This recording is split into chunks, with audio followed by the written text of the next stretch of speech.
Arabic میں آ جائیں ہم، لیکن تھوڑا سمجھانا اور سمجھنا مشکل ہوگا، اس لیے میں اس پہ نہیں آ رہی ہوں.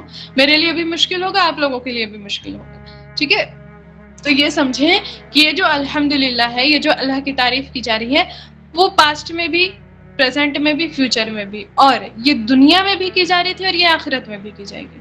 دنیا نہیں تھا، ہم سب نہیں تھے، انسان نہیں تھے، تب بھی اس اللہ کی تعریف کی جا رہی تھی، اس اللہ کی حمد و ثنا بیان کی جا رہی تھی.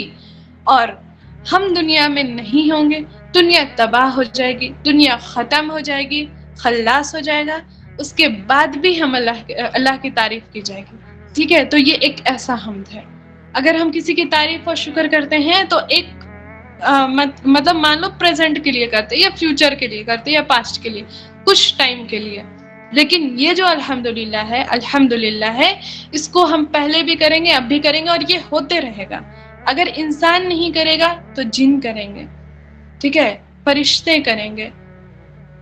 یہ جو اللہ کے اتنے بنائے ہوئے کریشنز ہیں وہ کریں گے اللہ کی تعریف، وہ کریں گے الحمد ثنا. ٹھیک ہے، تو یہ کبھی نہیں سوچنا ہے کہ الحمدللہ ہم کہہ رہے ہیں تمام تعریف تو ہم صرف کہہ رہے ہیں یا ہم ہی کہہ سکتے ہیں. پھر سے میری اس بات پہ ذرا غور کریے گا کہ ہمیں تعریف کرنے کی ضرورت نہیں ہے، وہ تعریف ہم نہ بھی کریں تو بھی ہوتے رہے گی. ٹھیک ہے، تعریف کو ہماری ضرورت نہیں ہے، ہمیں تعریف کی ضرورت ہے. تھوڑا اس چیز پر غور کریے گا، تب آپ کو میری باتیں سمجھ میں آئیں گی. میں نے ہاف آور بولا تھا اور 40 منٹ ہو چکا ہے. خیر، تو انشاءاللہ تعالی آج تو بہت کم ہوا ہمارا. آج ہم نے دیکھا سورہ فاتحہ کی خاصیت، اور ہم نے بس الحمدللہ کو ڈیپ پڑھا. اور میں نے بہت ڈیپ، اس کو میں ڈیپ ہرگز نہیں بولوں گی، یہ کوئی ڈیپ ویپ نہیں تھا. ڈیپ بہت گہرائی ہے اس ایک الحمد کے اوپر، الحمد کے اندر بہت گہرائی ہے، بہت زیادہ. ٹھیک ہے، تو آج کے لیے اتنا ہی. آج کے لیے آپ اپنے ذہن میں اس کو بیٹھائیں کہ الحمد کیا ہوتا ہے، اور جو سورہ فاتحہ ہے اس کو ہم کس کس ناموں سے جانتے ہیں. ایک بار میں دوبارہ سے ریپیٹ کر دیتی ہوں. سورہ فاتحہ کو ہم ام القرآن کہتے ہیں، الفاتحہ کہتے ہیں، الحمد کہتے ہیں، الشفا کہتے ہیں، الرقیہ، الکافیہ. یہ سب نام جو ہے سورہ فاتحہ کے ہیں. آپ لوگ ایک بار پی ڈی ایف پڑھ لیجئے گا، میں دوبارہ سے آپ لوگوں کو سینڈ کر دوں گی.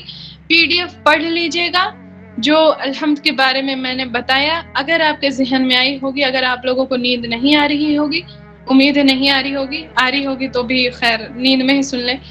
ٹھیک ہے، تو اپنے گروپ پہ جو ہمارا گروپ موجود ہے اس میں اس کے بارے میں 4 لائن 5 لائن جتنا سمجھ میں آیا، ٹھیک ہے، اتنا ہی ایکسپلین کر دیں، تاکہ دوسروں کو بھی پتا چلے کہ نہیں ہم لوگ ایکٹیو ہیں. مجھے بھی پتا چلے، مجھے خوشی ہو کہ میں نے جو اتنی محنت سے میں نے اس کو کافی وقت دیا. صرف ایک سورہ فاتحہ کو پڑھنے میں بہت وقت دیا ہے میں نے، اور میں نے نوٹس بنانے کی کوشش کی اپنے حساب سے، شارٹ میں ہی جو آپ لوگوں کو سمجھ آئے. تو مجھے چاہیے کہ مجھے بھی تھوڑا اچھا لگے، اسی لیے آپ لوگوں سے گزارش ہے جو میں نے سمجھایا ایک بار اس کو ذہن میں پہلے ریوائز کریں، اور اس کے بعد پھر گروپ میں بتائیں کہ آپ لوگوں نے کیا سمجھا ہے. آج کے لیے اتنا ہی. آج کا ہی کلاس بہت زیادہ لمبا نہیں ہونا چاہیے، ورنہ پھر نیکسٹ کلاس سے بور ہو جائیں گے. اور دوسری بات یہ ہے، میں نے کہنا تھا کہ آپ لوگ مجھے بتائیے کہ اس کلاس کو الٹرنیٹ رکھیں، یعنی آج رکھا تو کل چھوڑ کے پرسوں رکھیں گے، یا پھر ریگولر رکھا جائے یا چھوڑ کے. یہ چیز مجھے آپ لوگوں سے ہی پوچھنا ہے. اگر آپ چاہیں تو ایک ایک دن بات کر کے ہوگا تو یہ زیادہ بیٹر رہے گا، لیکن آپ کہیں گے کہ کنٹینیو کریں یا پھر ویک میں 3 دن، پھر نیکسٹ ویک میں 3 دن، ایسا کہیں گے تو بھی بیٹر ہوگا. چیٹ میں بتائیں، ویسے میں گروپ میں اس میسج کو ڈال دوں گی. اب تو ریگولر ریگولر. لو بھائی، آپ کو جیسا جی یہاں بہتر پہ ہے. بیکاز پھر دماغ بھٹک جاتی ہے.